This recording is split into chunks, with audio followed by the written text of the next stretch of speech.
Thank you and welcome to the show this morning. The topic this morning is the Korean War and civil rights.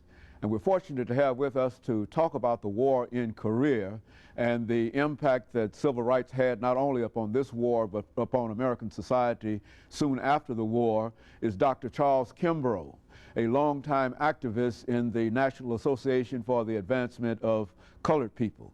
Dr. Kimbrough, let me welcome you to the show this morning. It's my privilege to be here with you, Dr. Haney. And to tell you how delighted, Dr. Kimbrough, we are to have you here this morning. As we said earlier, that you are a longtime activist in the National Association for the Advancement of Colored People.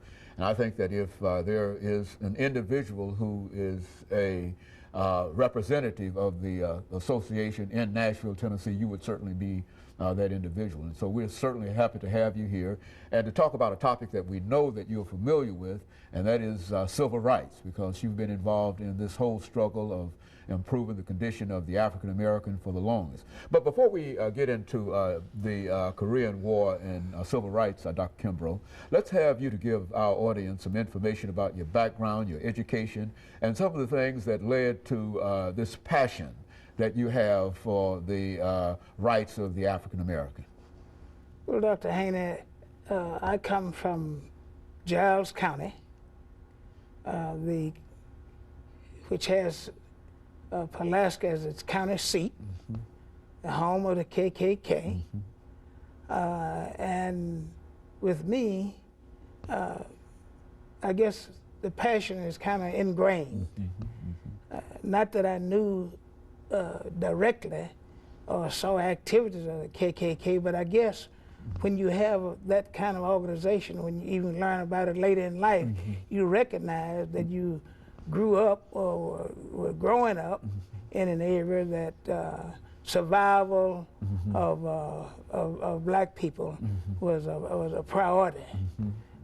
You didn't understand why you were told to do certain things, certain ways, not to say certain things, disregard certain behavioral pattern of white folk, for instance, but it becomes quite clear that your parents and the people that you grew up around, especially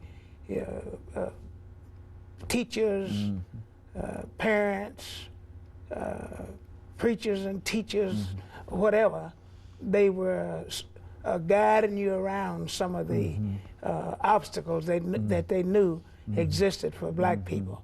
I had no, I never asked why I rode a horse 3 or 4 miles and then walked a couple of miles to keep up with the larger children. I never understood until later in life. You know, Mama just put you on a horse and you start riding, and that you know that now you should be able to keep up, and you don't question that, and you just go ahead and do it.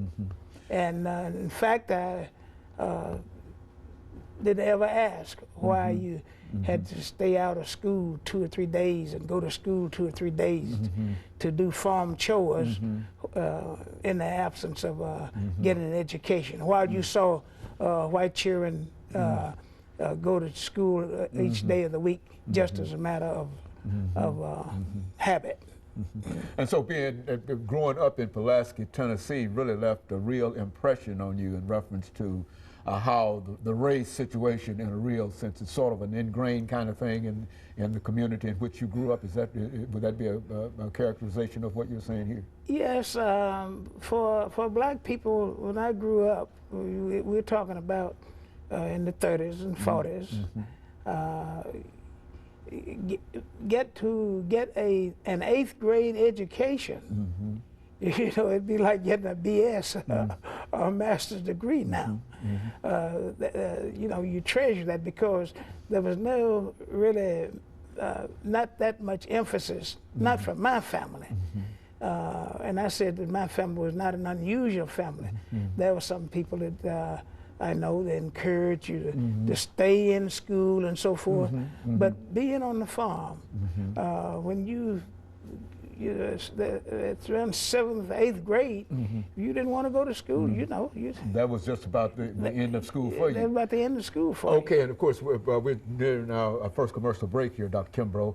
And when we come back, we'll talk about some of your earlier educational accomplishments and going off to a Tuskegee Institute and some of the things in reference to that and the impact that that had upon you and your outlook dealing with this whole issue of race. Right. And of course, we'll be back with our audience following this very, very short commercial break.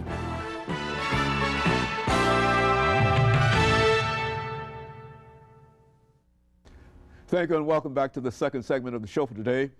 The topic is the Korean War and civil rights, and we're talking to Dr. Charles Kimbrough. Dr. Kimbrough, let's move you into your collegiate education. As a matter of fact, I think that you've already indicated that there was never a real tradition among your family, being a rural family, to think in terms of education, especially higher education. How did you become involved in higher education? Well, after finishing grade school, I wanted to go to high school and told Papa that I did.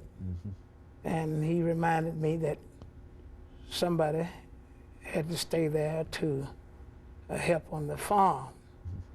And of course, my 2 older brothers had left,